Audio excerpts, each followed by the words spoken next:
Alright guys, how y'all doing tonight? Sorry this is very late. It's late Thursday night. This is the Club with the Man 1993. Just had a bit of a rough day, guys. That's why I didn't get to do the streams I wanted to do today, which was not a wise idea because I definitely have a lot now to catch up with this weekend. I I again, I just have to do this. I still have to do my Takeover 31 predictions. I saw gotta watch AEW, there's SmackDown. So tonight was one of those nights I just need just to lay down and just clear my head. As I had some things on my mind happen to me, so I'm just going to talk about this episode of NXT and then go straight to bed, pretty much. So this is the September 30th, 2020 edition of NXT. It took place once again at Full Sail University in Florida. And that was a solid, the fun go-home show for NXT TakeOver 31. A show that, quite frankly, has the potential to be one of the weakest takeovers of all time. Mostly because it was just thrown together very last second. It feels like a network special to me, to be honest. And I just feel like, again, with NXT going 2 hours for a whole year now, I feel like they've had to really jack the shows, and some bigger matches have been given away that should have been taking place on pay-per-view. They're taking place on an actual episode of NXT. So because of that, we've run out of a ton of options, it feels like, for pay-per-view caliber matches. And now the ones that we're doing on Sunday, I do appreciate them doing. But I feel like the build to them definitely could have been better. Or a little more interesting, at least. But I think what we got from this week's show was solid. It was fun. Was it the best stuff we've seen on NXT? Definitely not. But it was still solid. Again, there is still some type... Again, I know people are going to be saying that NXT, again, this is not the same right now. And I 100% agree. It's still a fun show to watch. Yes, guys like, the Balors, the Garganos, the Ciampas, the Undisputed Eras. Most of them are a little bit directionless right now. But, at least, there is something to look forward to, for the most part, on NXT. So, let's talk about the show. I'm going to bed. Let's check the live chat. Let me see here. J.R. Campbell, what's up? Says, person is Bo Dallas the mystery person, which, if that's the case, I do hope Bo Dallas is the mystery person. We're supposed to be getting that appearance from the mystery person, I believe, this Sunday.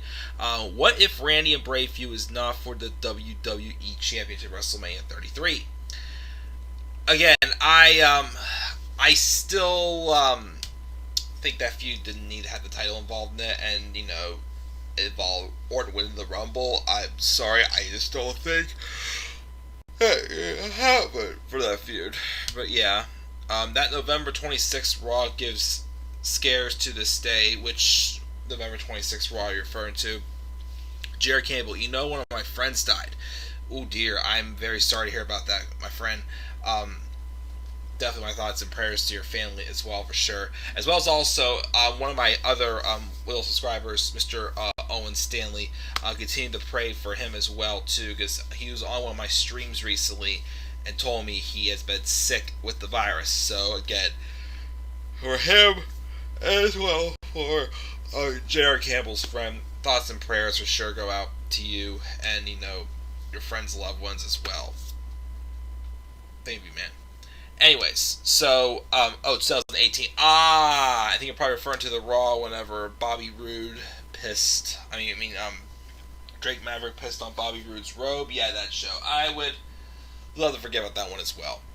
Anyways, though, again, I don't have much time. I'm tired. I want to get to bed, but I still want to come up here and at least do one of the streams tonight, even though, once again, I just wasn't feeling it at all tonight.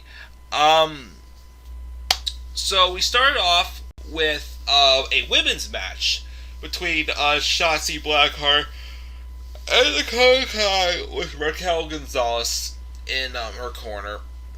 Thought this was a solid match again. Shotzi Blackheart, again, still is growing on me, but as I keep saying, she definitely is improving, and I definitely think her her match with Io Shirai the other week, I think was a 2 weeks ago, I think it was, they had that match, was definitely a stock grabbing match for her, kind of like how it was for Finn Balor and Damian Priest at Takeover in her house.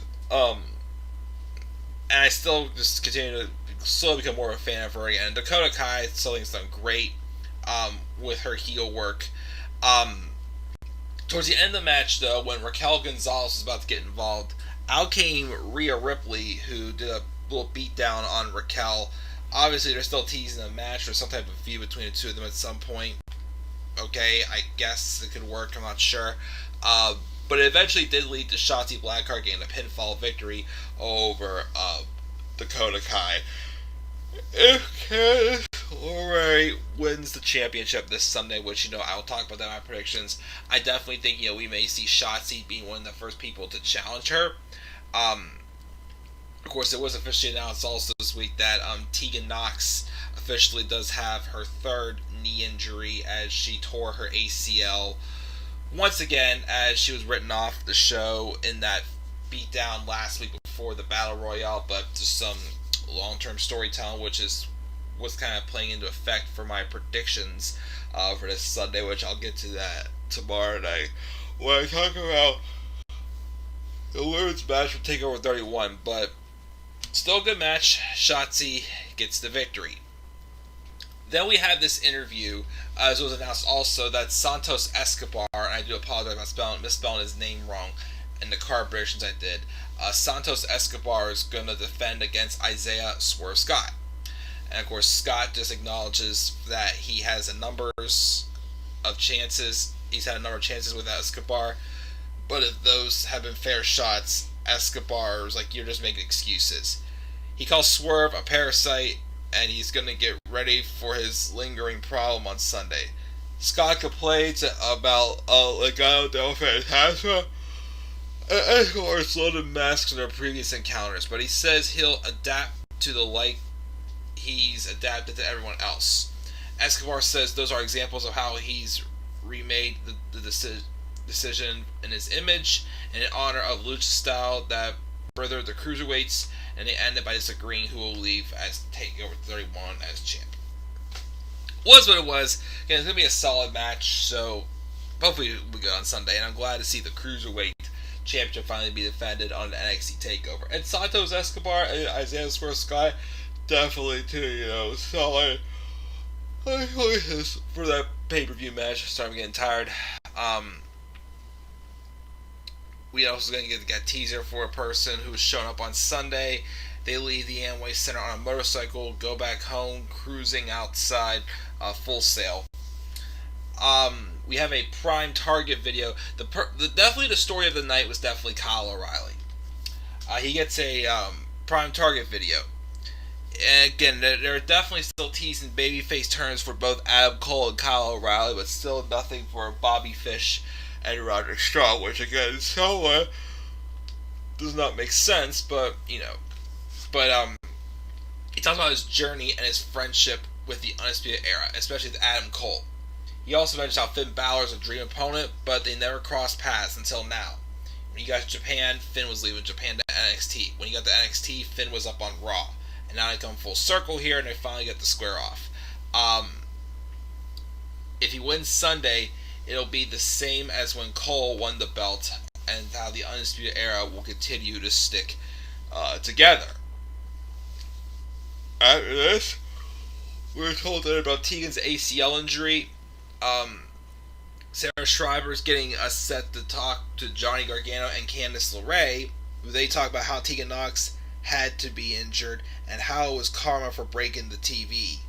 They promise they're going to win tonight, and on Sunday they're going to collect gold. They're NXT's power couple after all, and they also mock Sarah Schreiber. Again, I don't know. I can say all of them's going to win gold on Sunday, but we'll see.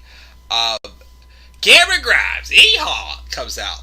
Tells us how he's not in a good mood, because last week he was in the Gauntlet Eliminator, a student concept Regal came out with, because he knows Regal would have come up with something better So he developed a match of his own, the Cameron Grimes Invitational Stepping Stones to the Moon match. He's picked a few opponents, and basically just to, for him to make them look like idiots. So first one is some guy named Joey Pistachio, literally champion in the 80-pound weight classic. All he does is to cave in on him and gets the victory. Next was supposed to be Joey Strong, but whoever that is, he got thrown across the stage by Mr. Ridge Holland, again, who I continue to see a lot of potential in him for sure. Grimes invites him to the ring to shake his hand, but Holland was not part of the invitational. He then starts to beat the crap out of Cameron Grimes and stomps him to death, and he wins by TKO. So are we going to be have a feud with Cameron Grimes and Ridge Holland? I can be cool with that. Again, Cameron Grimes thinks plays his heel role well, and again, Ridge Holland interests me, and I think Cameron Grimes would be a good first opponent for him. So, okay, that was interesting. We have Austin Theory being interviewed backstage. He asks for the interview, and she wonders if it's to address his recent struggles, which he dismisses, saying he should have been in the gauntlet there last week. He did watch Kyle's video, and he thought it was touching. But it's crazy to know it took Kyle O'Reilly 15 years just to get here. And Theory worked WrestleMania at 22 years old. They're calling O'Reilly the future, but he should have to deal with Theory first. Kushida gets a video package in Japanese. He's talking about his journey, and people have mistaken his humility for weakness, and he's going to beat Velveteen Dream to dance to the core of NXT. He then defeats Tony Nese with the hoverboard lock submission. But then afterwards, Velveteen Dream appears on the Tron and asks for the real Kushida to stay at it, because of course Kushida has brought out this little more aggressive streak ever since he started a feud with Velveteen Dream. Then he says it doesn't matter because he brings his best performance under the bright lights, and he'll see Kushida on Sunday. Again, Velveteen Dream's no doubt about it, losing that match. And again, I just don't know when they're going to give him another serious push again, because him as a heel right now, it's just because he has some backlash against him, but I don't know what he's going to really do, but we'll talk about that in my predictions video. Cameron Grimes was backstage with a towel on his face, and he doesn't want to talk to the interviewer, and he wants to find Mr. Regal, and he runs into Dexter Lumis, and this is the first time we've seen Lumis since he just won his opportunity for North American title, and then he got injured, so he wasn't able to participate in the match in the end. So it's the first time we've seen Lumis there, so we're going to see Lumis back. Grimes tells him to get out of his way. After commercial, Adam Cole comes back out, and he hypes up the Undisputed Era. They've been there for 3 years. They've done everything they said they were going to do. The prophecy, though, ended, though, and when it did, people began to say the Undisputed Era was not the same anymore. But he says that's not true. We're the same era that won the first War Games match and many more. And he calls out Austin Theory for bad-mouthing Kyle O'Reilly. And at first, Austin Theory was, avoiding and open to get inside the ring, but eventually he was. And him and Adam put on a pretty good match. It was kind of a longer match than I expected, but it was pretty good. Adam, of course, had dominated most of the match. Theory, though, had his spurts in there here and there. So that was nice to see in there as well. Make Theory look good, but Theory, of course, came up with a loss again as he loses to Adam Cole. And he gets to the camera, though, after the match, and he says he puts over Kyle O'Reilly, saying he will shock the world, but he won't shock Cole, because he believes in him, pretty much. Then we have Sarah Schreiber talking to the women's North American champions. Damian Priest says that Johnny Gargano and Candice already called themselves a power couple because they're losing tonight at TakeOver. They're the rock stars of NXT, and then Io cuts them.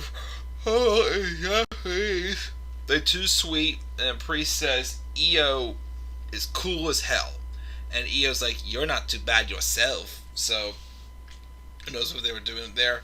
Kaden Carr took on Xia Li, and she won the match, but afterwards when she goes for sportsmanship, Lee pushes her away, walks, and storms out. So I guess so turning Xia Li heel. And we have this package also, this face-to-face conversation, which I actually liked, with Shawn Michaels, Finn Balor, and Kyle O'Reilly. They stand opposite each other, and they shake hands as HBK asks them to do so. When they sit down, Michaels says, "We're seeing the best Finn Balor ever," and he calls Kyle one of the best in the world. They put each other over. They go to veiled jabs, like Balor calling Kyle a tag team specialist. O'Reilly said he respects Finn for being a fighting champion and walking into a fight, and he knows he's going to lose. O'Reilly refuses to say Undisputed Era won't get involved. He dismisses, though, Shawn Michaels asking if there are any issues between him and Cole about the title shot. He gets smart with Balor and says it's bullshit that he's considered the underdog because he's going to win. Finn agrees Kyle's one of the best in the world and says he'd win if it was anyone else but him as champion. So, yeah, I still wouldn't do this match on pay-per-view, but it interests me for sure that they're definitely trying to give Kyle O'Reilly a little bit more of a singles momentum, which works for me. And then the main event was the Garganos versus Io Shirai and Damian Priest in a mixed tag match. That was a fun match. My favorite spot of the match was whenever Io was on Priest's shoulders and she got thrown off his shoulders, take out both Gargano and Candice. Yeah, I didn't like though was of course towards the end of the match. Obviously, again, they had Io hit the moonsault on Johnny, which again just making Johnny look like a joke like that. That bothers me, but Candice hit a distraction, and then Johnny was able to hit the one final beat on Damian Priest to win, but then afterwards, Candice takes out Io, and they pose with the championships as they go off the air. Will that be the lasting image? On Sunday, we'll have to wait and see. But again, I'll do my predictions tomorrow, hopefully. I'm sorry, guys, I'm getting tired. So let's check the Twitter poll first before I check the live chat. For NXT this week, I got 2 votes. One person said A, one person said C. I'm giving it a B minus. Again, it was a solid show. It was fun. Again, just the quality is not there as used, but it was still a solid show, I thought. Live chat. Junior Campbell says she ain't been overall for a while. Bo Dallas Performance Center. He left on the performance. Okay. WWE is going downhill. It's been going downhill, Tyler. Jared Campbell says that I like Raw and SmackDown. NXT doesn't really like AEW wrestling. That's your preference, man. That's completely fine. Might be my opinion, but I know for a fact that it's not your opinion, right? I mean, I do enjoy AEW. I do think it's better than NXT right now, but, again, it's your opinion, man. That whole Raw 2 years ago was a nightmare. That girl that you got a birthday wish from, she's pretty whatnot. Oh, yeah, Deonna Purrazzo, you bet she is. But of course, Steve Cutler's dating her, unfortunately, and I've got nobody, so... Anyways, what if Finn never got hurt at SummerSlam? Still wonder that to this day. What kind of a push, how good of his run being Universal Champion. Because he was supposed to feud with Kevin Owens for sure, but then, of course, I got thrown up the smokes whenever he got hurt. Have you ever played WWE 2K20 wrestling games that a good live stream to play? Maybe then you can maybe kick Vince's ass. I wish I could, but unfortunately I do not have those games, unfortunately. But thank you for asking, though. But that's going to do it, guys. Again, it's always kind of brief and kind of dull, but, just tired, had a rough day. I'm going to try to do my preview predictions tomorrow night for a TakeOver. Start AEW as I go to bed tonight, and then we'll go from there tomorrow. So again, B minus for NXT. Thank you to Tyler and Junior Campbell or Jared Campbell for joining me in the live chat. What are your thoughts, guys? Let's talk about NXT. What are your thoughts also on your hype on NXT TakeOver 31? Feel free to get your comments down in the comment section below. Slap like on the video, subscribe to my channel, and follow me on Twitter at DemandAir93. I'm out, guys. I'm tired. Catch y'all tomorrow, guys. Peace out, everybody.